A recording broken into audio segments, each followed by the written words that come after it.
Siz qanday ovqatlanishingizga qarab, organizmingizga nima yetmayotganligini aniqlash mumkin.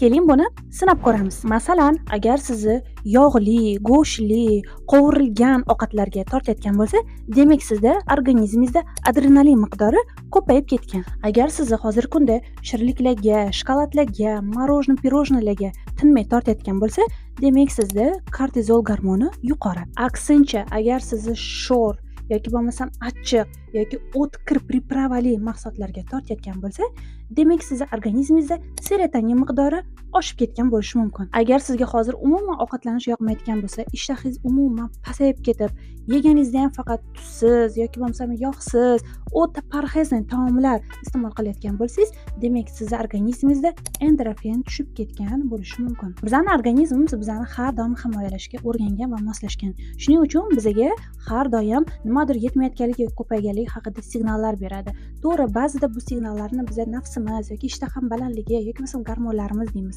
Albatta, u gormonlarga ham ta'siri bor va siz bu signallarni vaqtida anglashingiz uchun oddiy to'g'ri ovqatlanib, uyingizdagi bor mahsulotlar bilan sog'lom turmush tarzini olib bormoqchi bo'lsangiz, albatta menga obuna bo'ling va bu videoni ayni ishtahasi shu maqsadlarga tortayotgan insonga yuborib qo'ying.